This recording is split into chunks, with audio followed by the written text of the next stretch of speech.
दोस्तों, अगर आपने जेसन हॉरर स्टोरी पार्ट 1 और 2 नहीं देखी है तो पहले आप उसे देख लें, वरना ये स्टोरी आपको समझ में नहीं आएगी। पिछली वीडियो में आप लोगों ने देखा था गुल्ली बुल्ली और मिशेल जेसन से अपनी जान बचाकर भागने की फिराक में थे, लेकिन गाड़ी में पेट्रोल ना के बराबर बचा हुआ था और जेसन भी गाड़ी के बिल्कुल करीब पहुंच चुका था। और इसी हड़बड़ाहट की वजह से मिशेल गाड़ी स्टार्ट नहीं कर पाती और पकड़ी जाती है।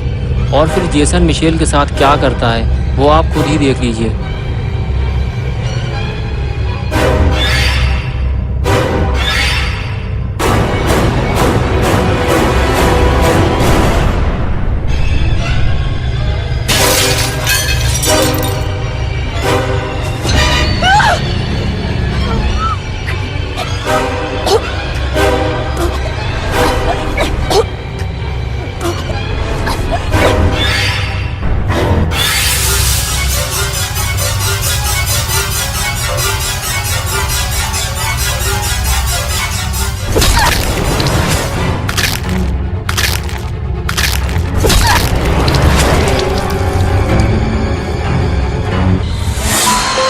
That's my boy. Hunt them down and make them pay.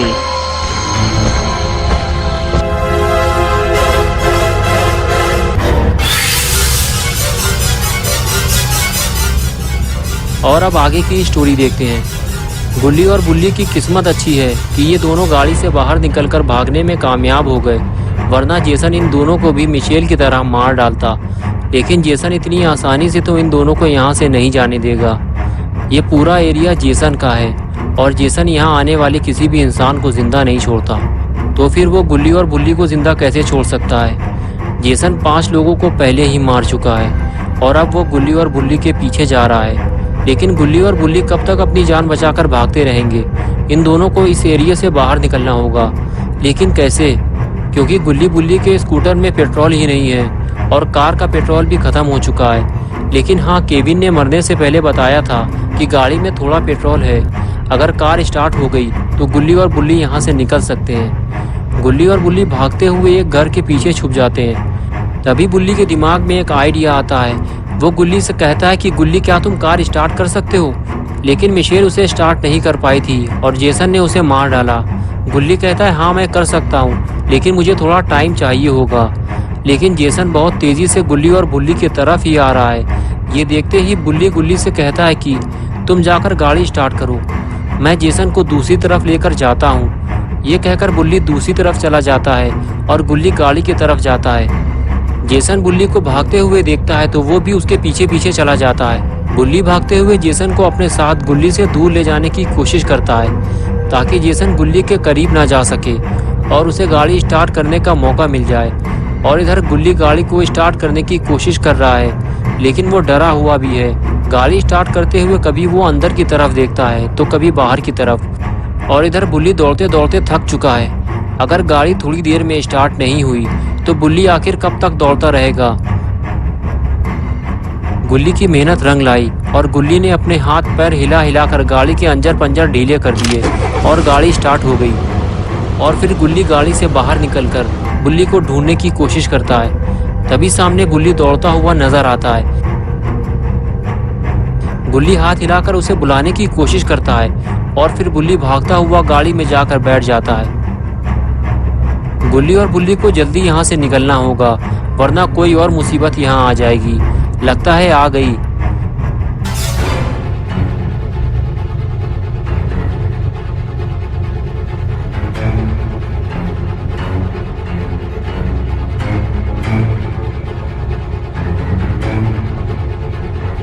गुल्ली आगे नहीं जा सकता, इसलिए वो गाड़ी को बैक करता है।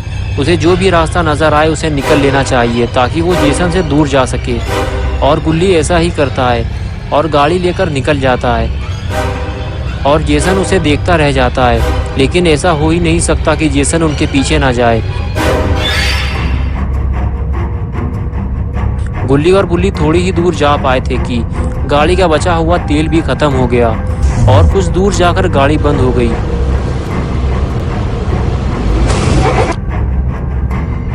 बुल्ली कहने लगा, क्या हुआ गुल्ली, तुमने गाड़ी क्यों रोक दी? जेसन हमसे ज़्यादा दूर नहीं है। गुल्ली बोला, हाँ पता है, लेकिन क्या करूं, गाड़ी का बचा कुचा तेल भी खत्म हो गया आज की रात हमें यहीं गुजारनी पड़ेगी। बुल्ली बोला, क्या आज की रात हम यहाँ गुजारेंगे? लेकिन हमें तो ये भी नहीं पता कि ये कौन सी जगह है। और फिर गुल्ली और बुल्ली दोनों गाड़ी से बाहर निकलकर उस जगह को देखते हैं। गुल्ली कहता है कि ये हम कहाँ आ गए? Welcome to Camp Crystal Lake. ये कौन सी जगह है? चलो अंदर चलकर देखते हैं। और फिर दोनों क्रिस्टल लेक की तरफ बढ़ने लगते हैं।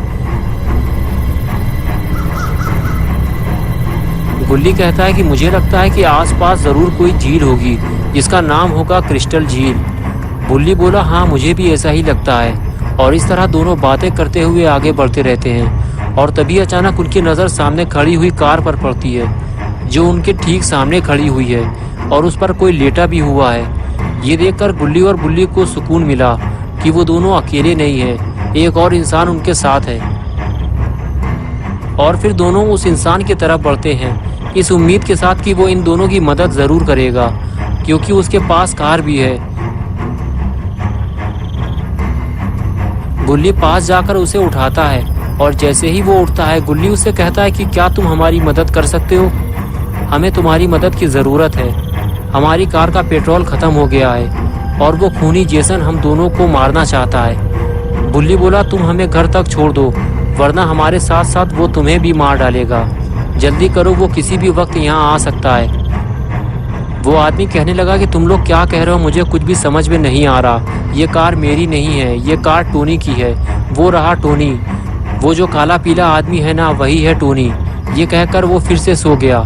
गुल्ली और बुल्ली टोनी से मदद मांगने आगे चल दिए। अगर टोनी ने भी गुल्ली और बुल्ली को इनकार कर दिया तो फिर गुल्ली और बुल्ली घर नहीं जा पाएंगे। ये इन दोनों के पास आखिरी मौका है। गुल्ली और बुल्ली जैसे ही झील के पास पहुंचे तो उन्होंने देखा कि वहां 3 लोग और मौजूद हैं, लेकिन इनमें से टोनी कौन है? बुल्ली ने आगे बढ़ते हुए पूछा कि तुम में से टोनी कौन है? तो नाव में बैठी हुई लड़की ने कहा, क्या काम है तुम्हें टोनी से? वो दारू पी के ढेर हो चुका है। लेकिन तभी टोनी उठकर बैठ जाता है और गुल्ली बुल्ली से पूछता है कि क्या काम है तुम्हें मुझसे? क्यों गधे की तरह चिल्ला चिल्ला कर मेरा नाम पुकार रहे हो? गुल्ली बोला, टोनी भाई हमें तुम्हारी मदद की ज़रूरत है। क्या तुम हमें हमारे घर तक छोड़ सकते हो? मेरी कार का पेट्रोल ख़त्म हो गया है और एक पागल खूनी जिसका नाम जेसन है वो हमें मारना चाहता है। वो किसी भी वक्त यहाँ आ सकता है। टोनी बोला, कहीं तुम जेसन वोरहीस की बात तो नहीं कर रहे हो? लेकिन वो तो मर चुका है। गुल्ली बोला, वो जिंदा है। उसके चेहरे पे मास्क है और उसके हाथ में एक तलवार है और वो इधर ही आ रहा है। ये सुनते ही टोनी उठकर खड़ा हो गया और सामने बैठे हुए अपने दोस्त से बोला कि जल्दी पुलिस को फ़ोन लगाओ और बताओ कि एक पागल खूनी यहाँ घूम रहा है, हमारी जान को खतरा है। लेकिन टोनी का दोस्त कहने लगा कि किसी ने जेसन का मास्क पहनकर इन दोनों को डरा दिया होगा, तुम डरो मत यार। तभी बुल्ली बोला, उसने हमारे सामने 5 लोगों को मार डाला है और तुम्हें ये सब झूठ लग रहा है? और तभी पीछे से टोनी आया और कहने लगा, चलो मेरे साथ, मैं तुम लोगों को तुम्हारे घर छोड़ देता हूँ। और इधर टोनी के दोस्त ने बात को सीरियसली लेते हुए पुलिस को फ़ोन कर दिया। और इधर गुल्ली बुल्ली टोनी के साथ घर चल दिए। लेकिन आगे कोई रास्ता न होने की वजह से गुल्ली और बुल्ली को वापस उसी रास्ते से जाना पड़ा जहाँ से वो आए थे।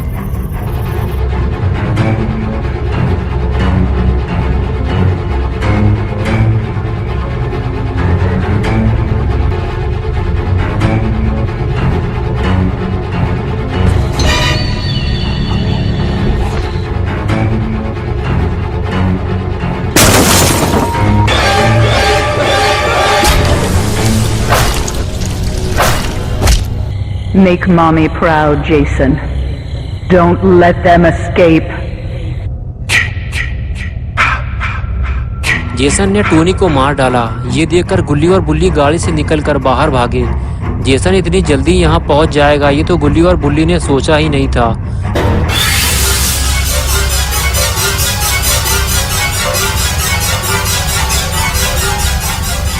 गुल्ली और बुल्ली चिल्लाते हुए वापस आए और कहने लगे, सब लोग जल्दी निकलो यहाँ से। जेसन आ गया है। उसने टोनी को कार के अंदर ही मार डाला है और हम सब भी एक एक करके मरने वाले हैं। ये सुनकर सबकी हालत खराब हो गई, लेकिन टोनी का दोस्त गुल्ली और बुल्ली पे भड़क गया और कहने लगा ये तुम लोगों का ही काम है, तुम लोगों ने ही टोनी को मारा है। और तभी अचानक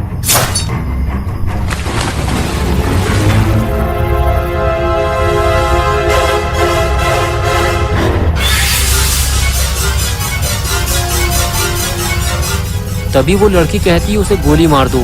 टोनी की राइफल टेंट के अंदर रखी हुई है। गुल्ली फौरन भागते हुए टेंट के अंदर जाता है।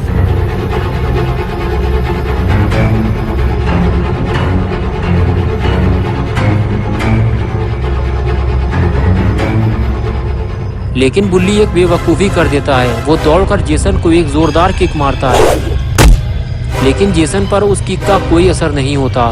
बुल्ली खुद उल्टा मुसीबत में फंस जाता है। लेकिन तभी गुल्ली राइफल ले आता है और देखते ही देखते वो जेसन को गोली मार देता है। Jason, my boy, do you know what your gift is? No matter what they do to you, you cannot die.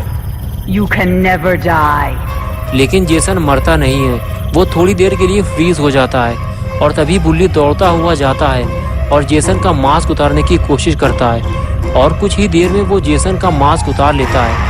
लेकिन बुल्ली ने जेसन का मास्क उतार के अच्छा नहीं किया।